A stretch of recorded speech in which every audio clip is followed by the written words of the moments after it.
gracias la oportunidad que me das de estar en este púlpito para predicar tu palabra.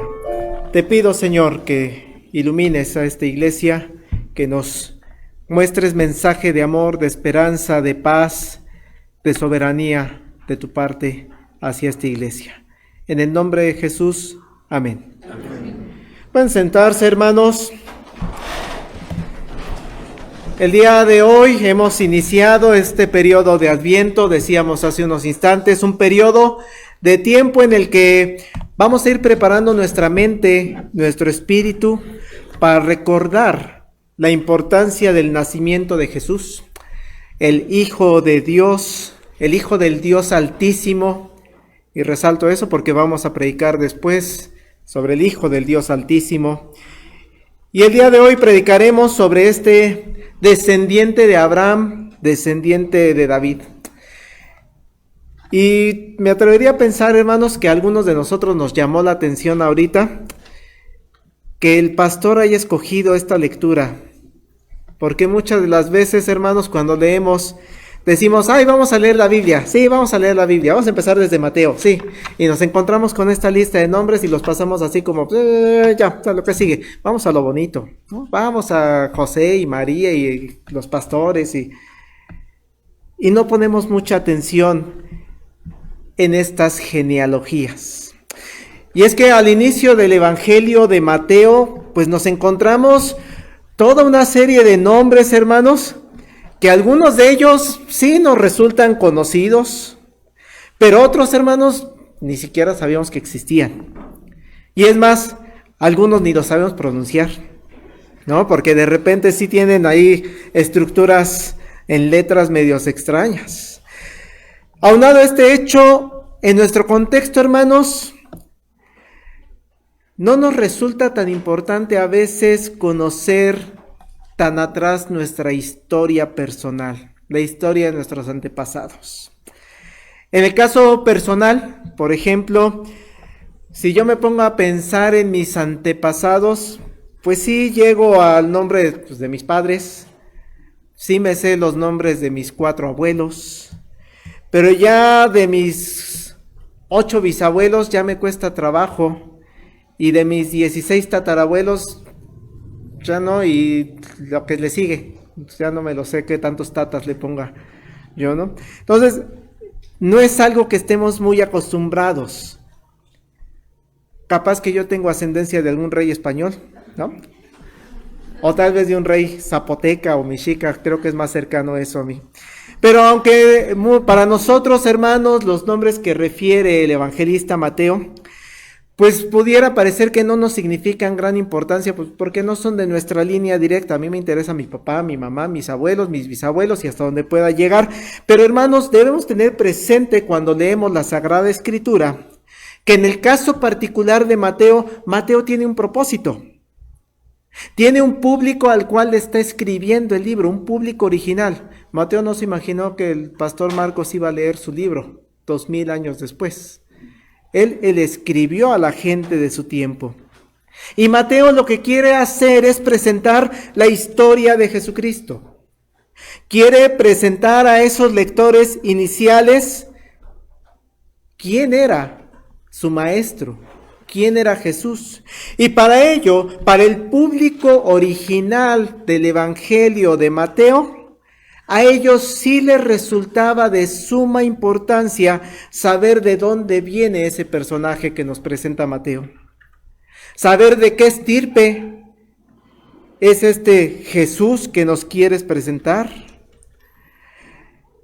Pero independientemente, hermanos, de ese propósito inicial de Mateo de presentar la historia de Jesús, también hay otra realidad que quisiera que nos llevemos hoy en nuestra mente y en nuestro corazón. Es que el hecho de que Mateo presenta una lista de nombres, de personajes, de un linaje, también tiene un mensaje que repercute 2000 años después. Tiene mensajes particulares para la iglesia actual, la iglesia de 2023.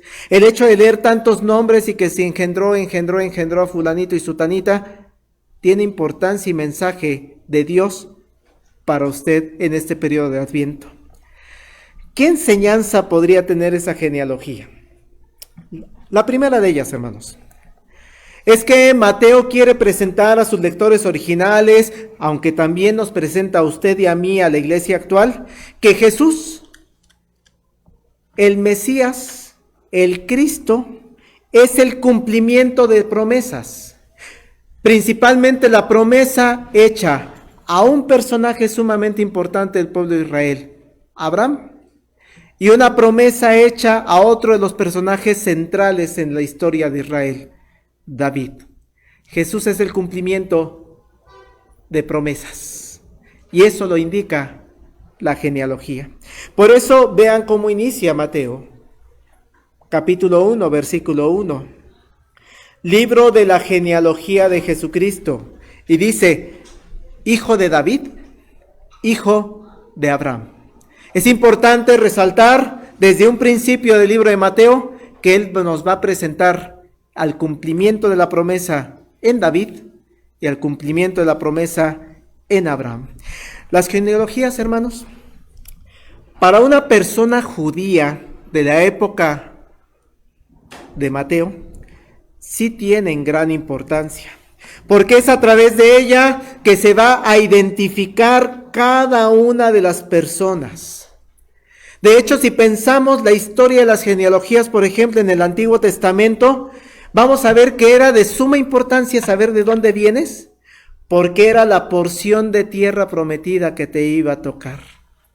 La distribución de la tierra prometida se dio a través del linaje.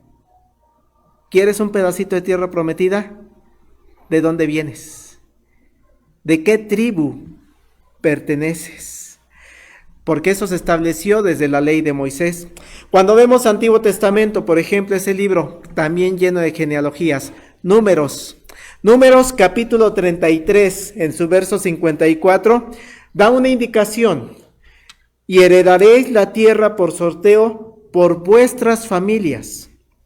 A los muchos daréis mucho por herencia, y a los pocos daréis menos por herencia. Donde le cayere la suerte, allí la tendrá cada uno.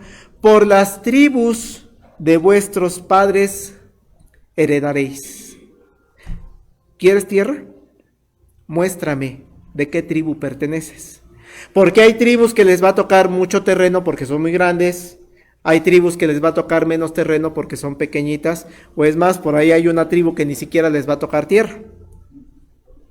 Entonces, tengo que demostrar de dónde vengo, cuál es mi historia, mi ascendencia. Si una persona no sabía de quién eras descendiente, pues entonces fácil, no te toca porción de tierra, porque en estricto sentido no perteneces al pueblo, no perteneces de forma oficial al pueblo de Israel. Por eso es importante la genealogía en el pueblo de Israel. Pero no solo es importante para saber qué región de la tierra prometida te tocaba. También le permitía a algunos de ellos reconocer cuál es la función que vas a tener dentro del pueblo de Israel. La función a la cual has sido llamado. Sabemos, por ejemplo, que de entre todas las tribus, escogió a una tribu, la tribu de Leví. Va a ser la encargada de realizar las funciones del cuidado del templo, del tabernáculo en su momento, después del templo, y de la tribu de Leví es de donde va a salir también cuestiones sacerdotales. El sacerdote tiene que ser descendiente de Aarón, forzosamente. ¿Quieres ser sacerdote? Muéstrame tu genealogía. ¿Quieres atender el templo? Muéstrame tu genealogía. Si no lo mostrabas, no puedes realizar estas importantes funciones religiosas para el pueblo de Israel. ¿Qué pasa, por ejemplo, cuando regresan del cautiverio? Ya los conquistó Babilonia y después Ciro el persa les permite regresar a reconstruir el templo. Allá lo que nos narra el libro de Esdras en capítulo 2, versos 59 en adelante. Pues búsquenlo, Esdras 2, porque son bastantes versículos, 59 al 63. Esdras 2, 59 al 63.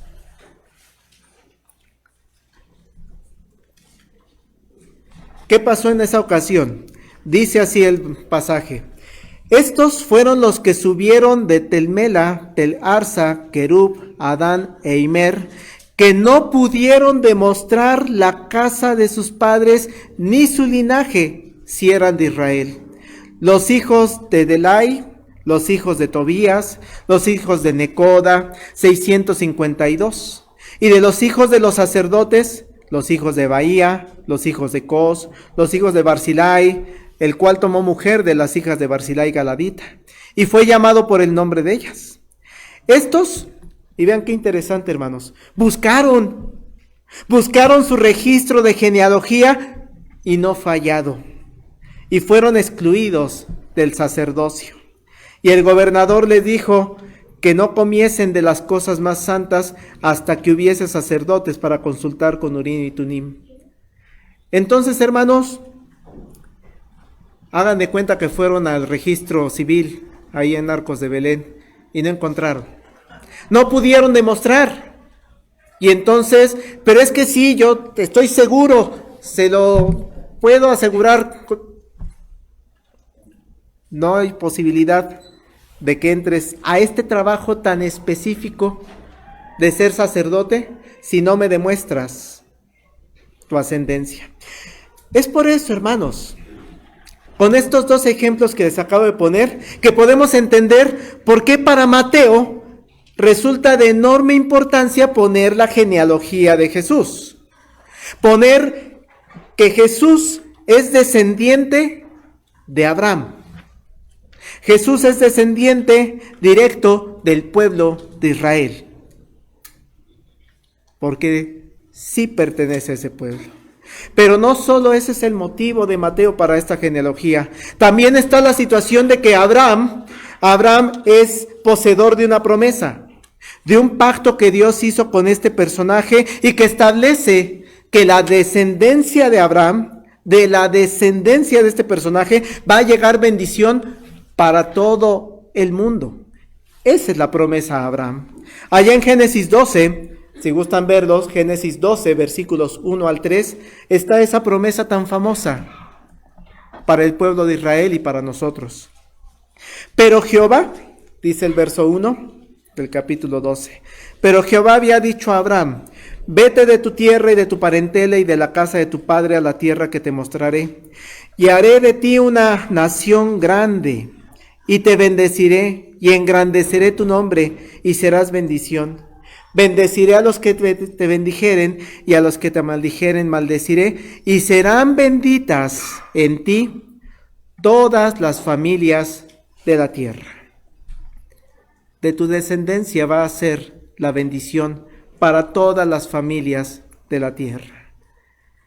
Entonces muéstrame que Jesús es descendiente de Abraham, de esta promesa. Más adelante vean el capítulo 22, por favor, Génesis 22, versos 15 en adelante. Génesis 22, versos 15 en adelante.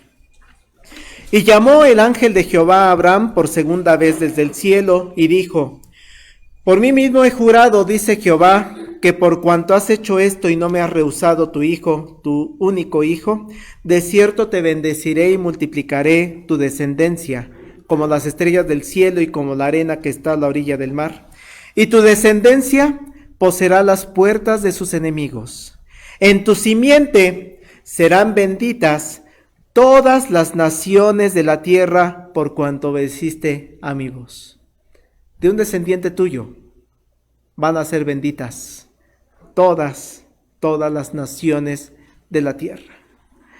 Por eso para Mateo, hermanos, es sumamente importante iniciar así el Evangelio de Jesucristo, porque le está escribiendo a judíos, le está escribiendo a gente que conoce de estas promesas, y les dice en una primera instancia, libro de la genealogía de Jesucristo, hijo de David, hijo de Abraham.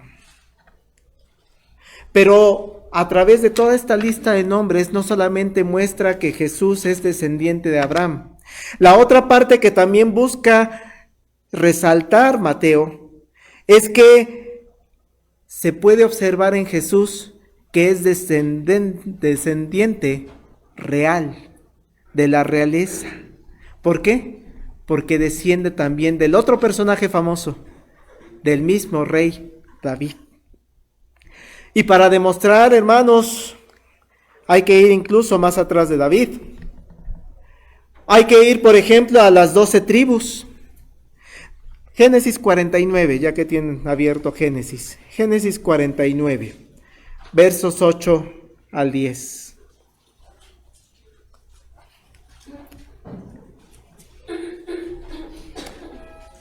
Génesis 49, versos 8 al 10. Habla de esa bendición que hace a cada una de las tribus. Y vean, aquí va a hablar de la tribu de Judá en específico. Judá, te alabarán tus hermanos, tu mano en la cerviz de tus enemigos.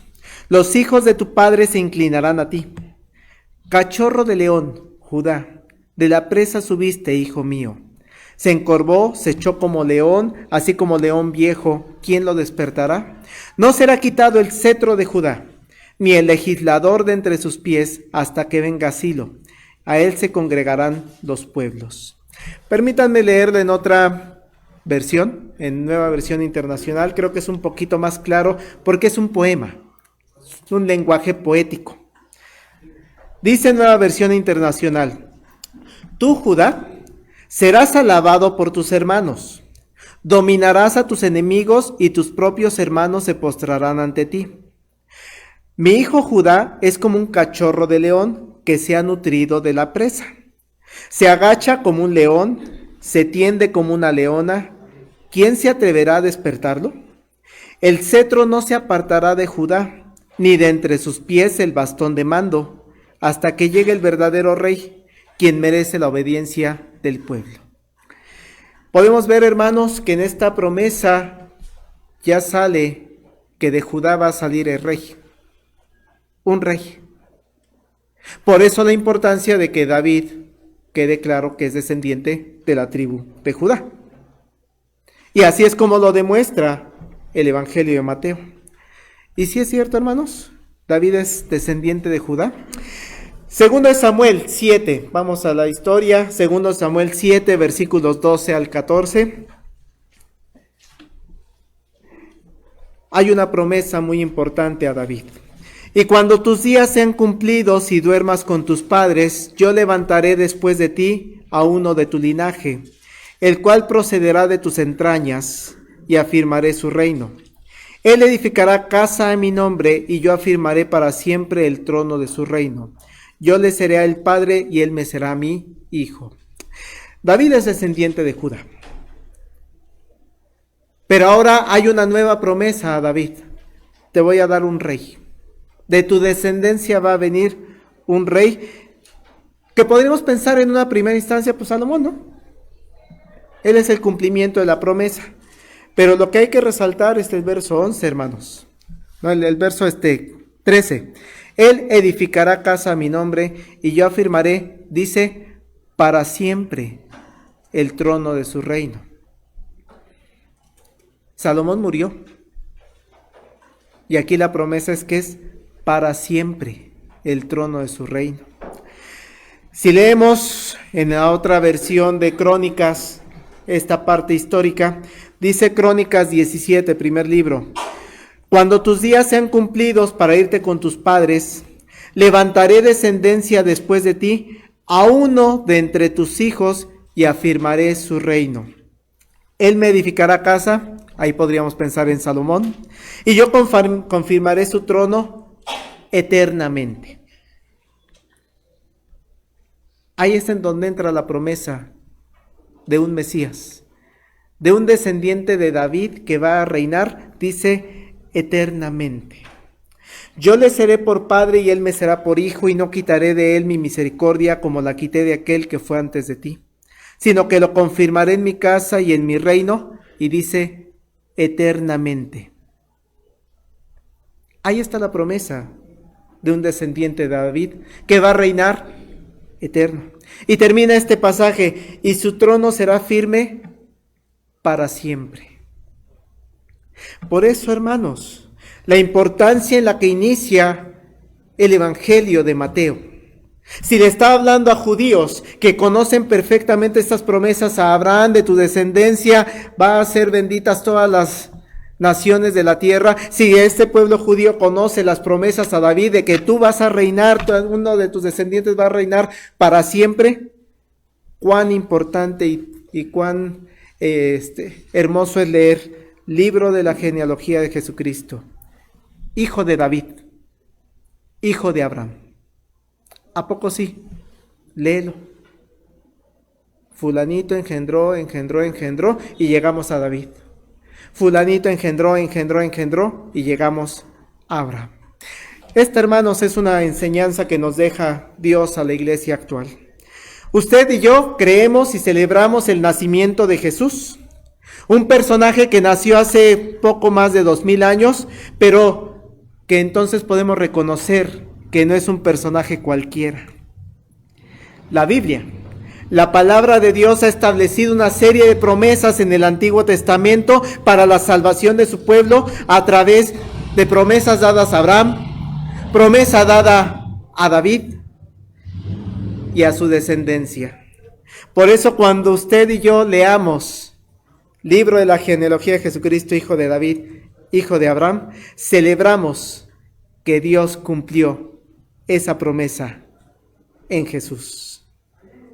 Eso celebramos en diciembre, hermanos. Ese pequeñito que nació en Belén es el cumplimiento de promesas de Dios.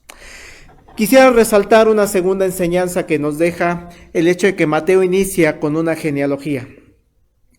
Y es que cuando revisamos con cierto nivel de detalle los nombres, los personajes que ahí aparecen, es imposible negar que Dios está presente en la genealogía, que Dios está presente aplicando lo que conocemos como soberanía de Dios.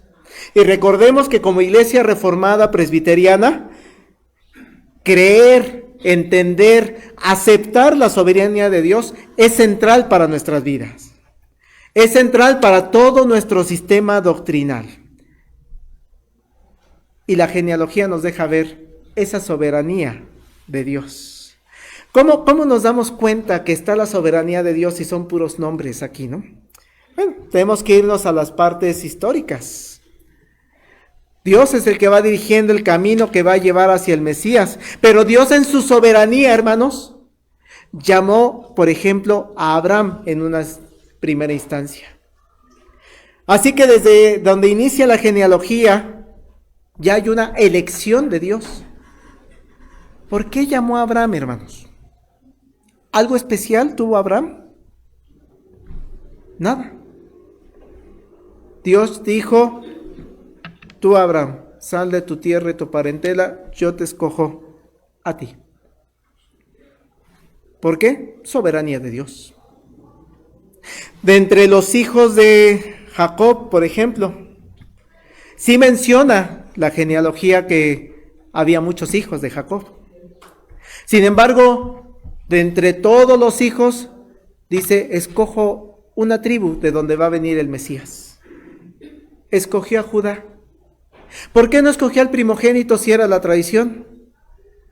Soberanía de Dios, hermanos. Dios escogió a Judá, que de Judá salga el rey David y que del rey David salga Jesucristo. Vean el verso 2 y 3, lo corrobora perfectamente. Abraham, ese personaje llamado por Dios en algún momento, Abraham engendró a Isaac. Isaac a Jacob. ¿Por qué escogió a Isaac? Soberanía de Dios. Isaac a Jacob, Jacob a Judá y a sus hermanos. ¿Por qué escogió a Judá? Soberanía de Dios. Mateo, hermanos, en su genealogía nos sigue mostrando su soberanía, que él tiene el control de todo, porque incluso Mateo se atreve a romper muchas de las tradiciones que reinaban en la época bíblica cuando nos presenta estos nombres. Solo se mencionaba a los varones. Los que contaban eran los varones, ¿no? Tantos varones, jefes de familia, y muchas mujeres y niños. ¿Cuántos? Ya no los contabas. La soberanía de Dios permite que haya nombres de mujeres. Dios eligió a algunas mujeres y podríamos decir, ay, seguramente a mujeres, wow, ¿no? Enormemente santas en el contexto que entendemos la santidad actualmente, ¿no? Mujeres que van a ser ascendentes de Jesús para formar parte de esta genealogía. ¿Qué nombres escogió Dios? ¿Qué personajes escogió? Verso 3. Judá engendró de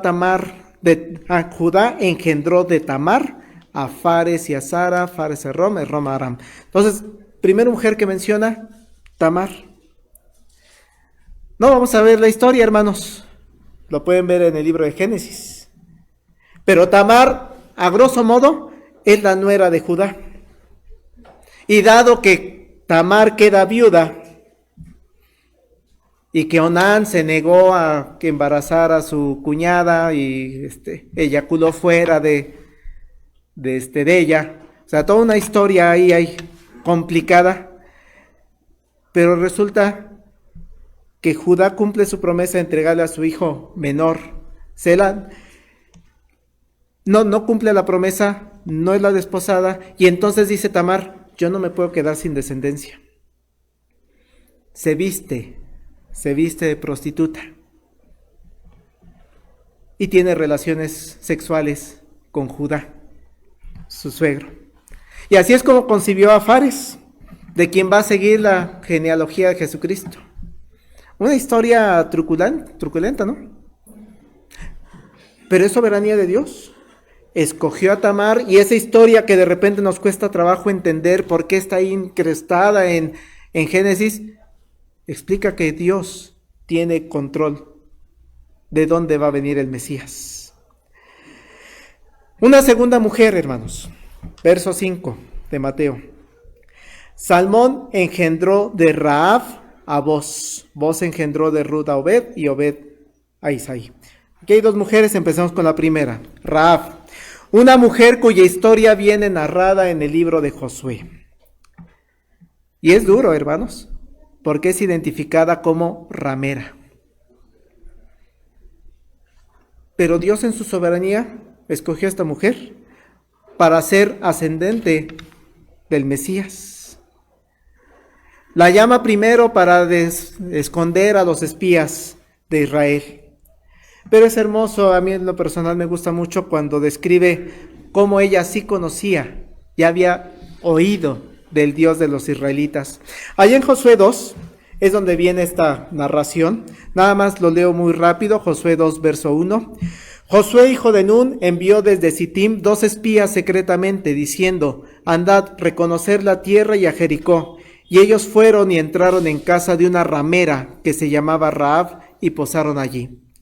Dice el verso 12 y 13, os ruego pues, está hablando Rahab, la ramera, os ruego pues ahora que me juréis por Jehová, que como he hecho misericordia con vosotros, así la haréis vosotros con la casa de mi padre, de la cual me daréis una señal segura, y que salvaréis la vida a mi padre, a mi madre, a mis hermanos y hermanas, y a todo lo que es suyo, y que libraréis nuestras vidas de la muerte.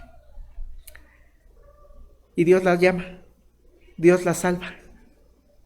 Ya conocemos toda la demás parte de la historia. Hermanos, voluntad de Dios, soberanía de Dios que esté en la lista, Abraham, Judá, Tamar, Rahab, y la otra mujer, hermanos, que también es un clásico para la sociedad femenil, ¿no? Ruth. Boz engendró de Ruth a Obed. Detalle también importante el caso de Ruth, hermanos, porque no pertenece a la descendencia de Abraham propiamente. Viene de un pueblo que incluso en muchas ocasiones es considerado como rival de Israel. Es de Moab, es moabita. Su historia viene en el libro de Ruth y es central la declaración que muchos de nosotros conocemos y de la cual nos enamoramos de esta mujer. Respondió Ruth, no me ruegues que te deje y me aparte de ti, porque a donde quiera que tú fueres, iré yo, donde quiera que vivieres, viviré. Tu pueblo será mi pueblo, pero no eres ascendiente, soberanía de Dios. Tu pueblo será mi pueblo, y tu Dios, mi Dios. Alguien ajeno a ese linaje tan exclusivo que buscaba tener el pueblo de Israel, Dios la pone en la genealogía de Jesús, del Mesías. Hermanos, la soberanía se sigue viendo a lo largo de la genealogía. No vamos a ver muchos detalles con respecto a la época de los reyes, pero pueden ustedes ir viendo cada uno de los reyes y viendo la historia en el Antiguo Testamento. Y primero escoge a David. ¿Se acuerdan la historia, hermanos? Descendiente por Dios, elegido por Dios, de entre varios hermanos, 6, 7 hermanos, por ahí cada una de las versiones maneja diferente número. Pero uno esperaba, va a escoger al grandote, al más fuerte, al primogénito. Escoge al más pequeño, al güerito, ¿no? Dice la Escritura. Es escogido de entre varios hermanos David. ¿Por qué él? Dice la Escritura, porque conoce lo que hay en el corazón. Por eso le escogió a David. Una cuarta mujer en esta época de los reyes, Betsabé. Sí es reconocida en el libro de Samuel, y sabemos que con artimañas, ¿verdad, hermanos?, la consiguió David. Recuerdan que mandó al frente de batallas a Urías, el esposo de Betsabé, para que lo mataran allá, y lo consiguió David, y después se quedó con la mujer. Engendró ¿cómo dice el pasaje? Es que esto no lo tengo aquí escrito. A Salomón, de la que fue mujer de Urías. ¿Sí? Es la otra mujer. Verso 6. Isaí engendró al rey David, y el rey David engendró a Salomón, de la que fue mujer de Urías. Una historia también que la gente que ataca a la religión es que ve tu Dios como... Sí. Soberanía de Dios. Escogió en medio de una historia truculenta de mandar a matar a Urías, escogió que el Mesías venga de esta mujer.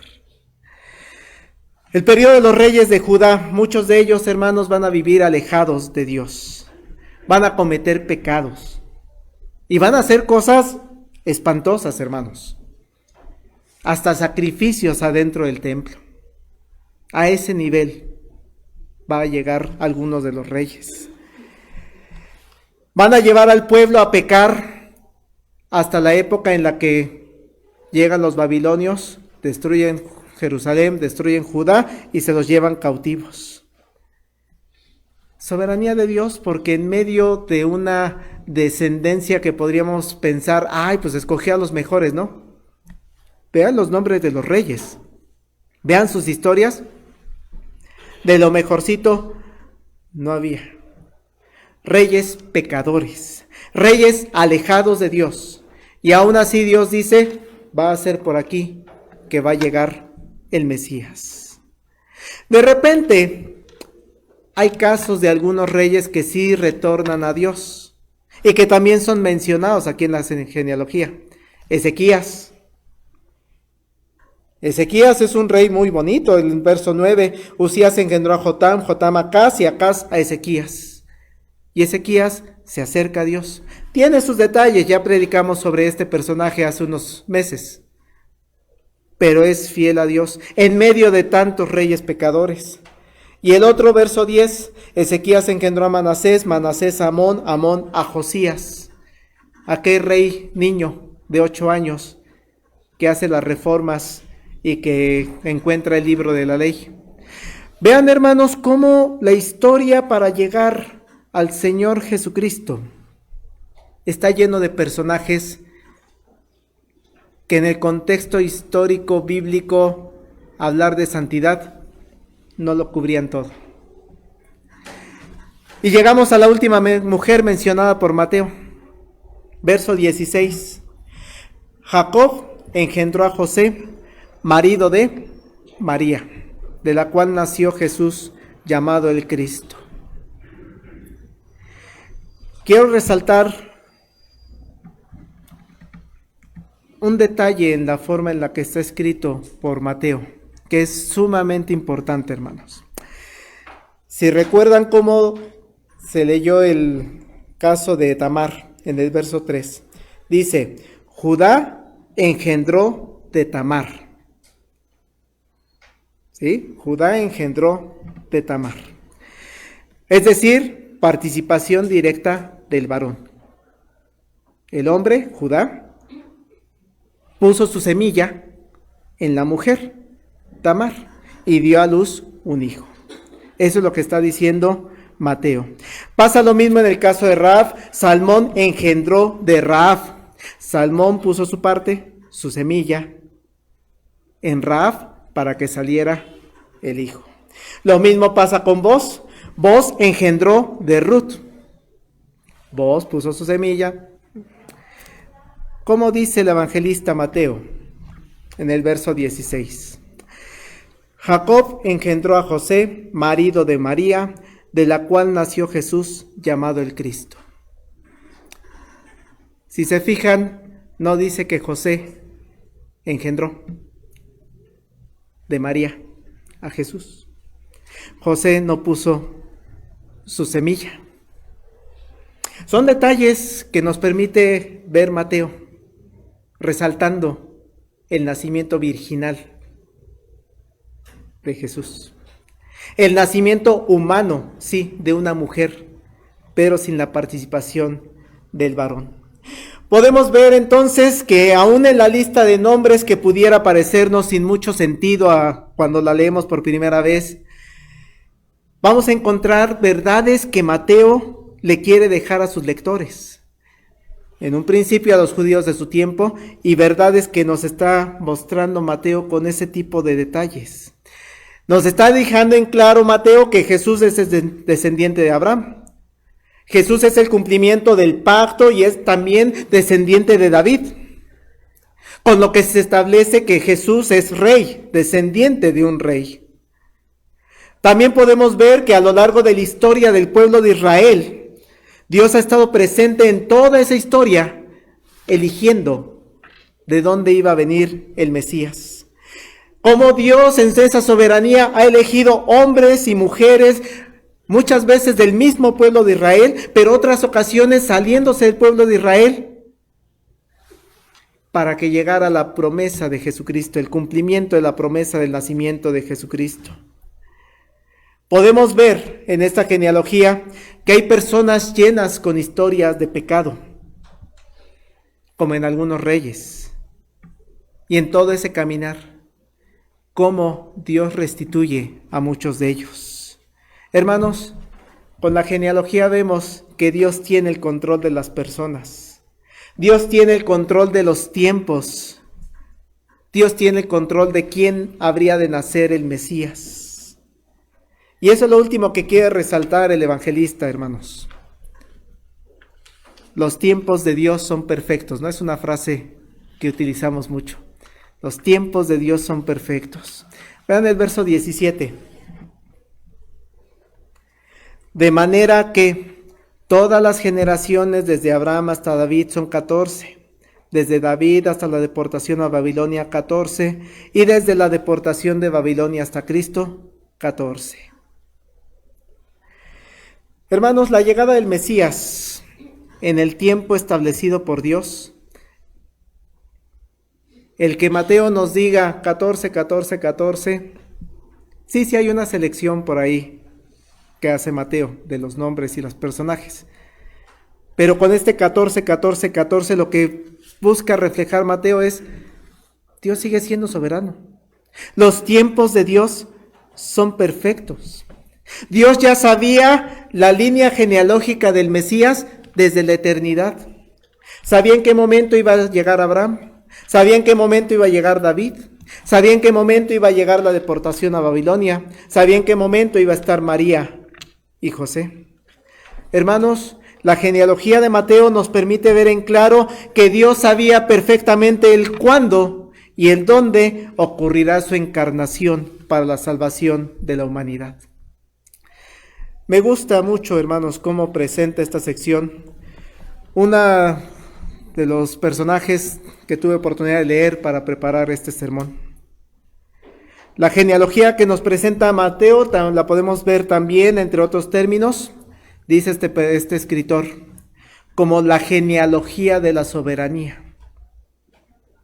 Es decir, no son puros nombres, hermanos. Cuando usted la lea, piense en Dios soberano, porque es evidente que Dios es soberano. Dice este personaje de este libro, también la podemos llamar la genealogía de la gracia, porque podemos ver en esta genealogía el amor al pecador que Dios tiene para llegar hasta el Mesías. Hay hombres, mujeres pecadoras, y todo eso nos lleva a la gracia de Dios.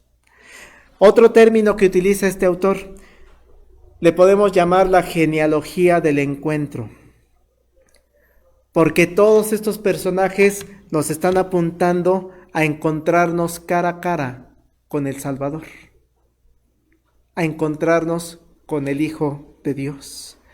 Entonces, cuando veamos todos estos nombres, hermanos, en Mateo, pensemos: genealogía de soberanía, genealogía de la gracia, genealogía del encuentro. Amadas hermanas, hermanos, hoy iniciamos a meditar sobre el nacimiento de Jesús.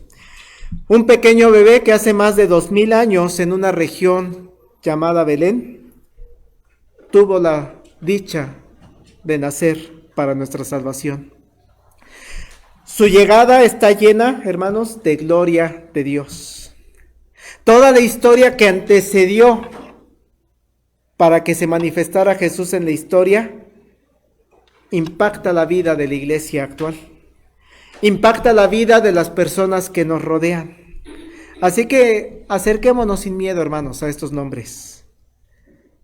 Acerquémonos sin miedo a una lista que, si ustedes se fijan, es una lista cristocéntrica. Cristo es el centro de todos estos nombres. Y hermanos, somos una iglesia que cree en el Nuevo Testamento, pero también somos una iglesia que cree en el Antiguo Testamento.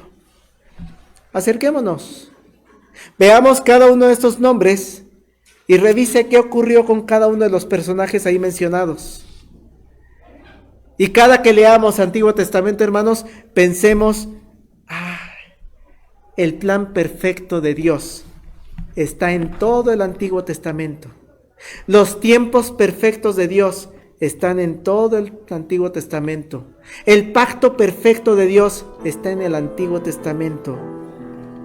Y llega a su culminación en el nacimiento del Mesías, hijo de David, hijo de Abraham.